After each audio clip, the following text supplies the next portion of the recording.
Because to me it became very apparent that to change all that, to go really through that transmutation, transfiguration process of all the atoms of which we consist, breathing in their sphere to which we are confined, we need an external force. There's no other way.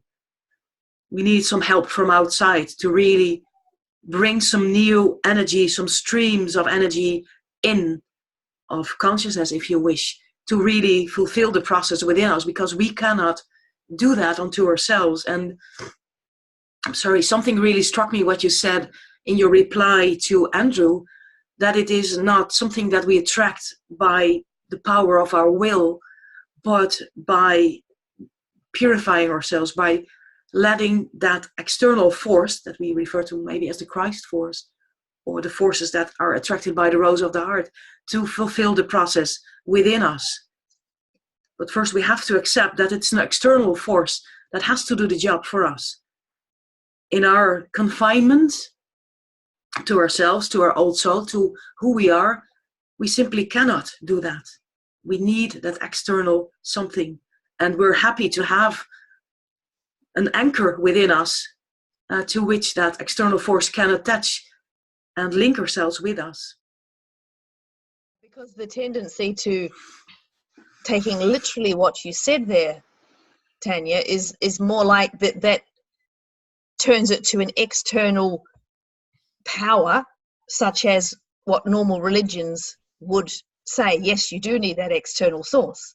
But what you're, I think, tell me if I'm wrong, what you're then saying is that we need to link out, that's what the power field of the school is, when we are all working in harmony together or working towards the same goal, our small microcosmic force that's within us links together to create a stronger force. It's not an external from us, so to speak, except it's obviously the source is different because it's from the divine realm. Hopefully.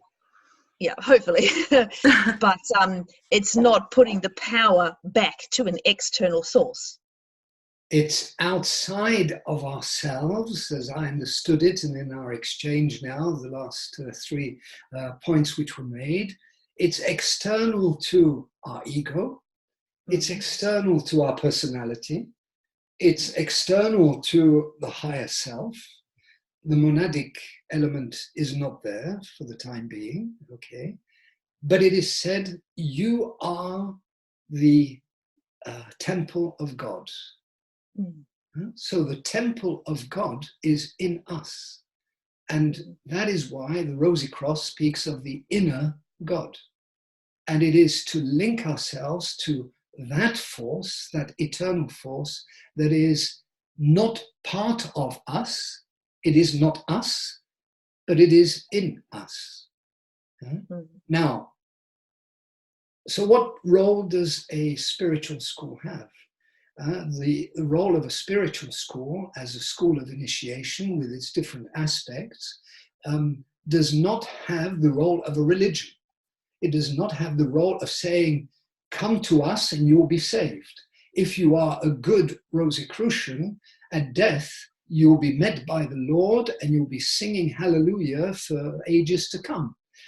And of course, if you add a little bit of money and we'll give you a bit of dispensation for all the ills and all the sins that you are committing, then you will be saved to eternity. That is not the way in which the Golden Rosy Cross operates from the point of view of the founders and its legacy, the Gnostic Transfiguristic legacy. It is to create a community, to create a power field, a force field, which is necessarily going to be stronger than each one of us individually. But yesterday, a friend from Brazil, who lives thousands of kilometers away from any temple, will never be able to go to an outside temple. We understood each other fully because he's linked. He's linked by his inner being. And then it is to explore continually, is that inner being a sham light or is it the true light? So when we have the privilege of being part of an active community and living in a city or living somewhere where a group of like-minded persons can come together as members, as pupils, and so on, yes, we create a power field. And because we have temples, those temples are only used for their purpose, which is soul development. It's not, so they are, and of course they have to be cleansed and cleaned continually, but they are focal points for that incoming light force and energy. And so where we are weak, where we are like on crutches, the light force is saying, come and bathe yourself in the fountain of Siloé. And then the crutches will fall away. And then you will be able to speak the voice of that energy and of that force. So the school has its explanations. We spent quite a bit of time on that today about the explanation part. But then, as Jose also said, we can now move into a new state of consciousness where we can be co-builders, where we build both the inner temple and also the outer temple.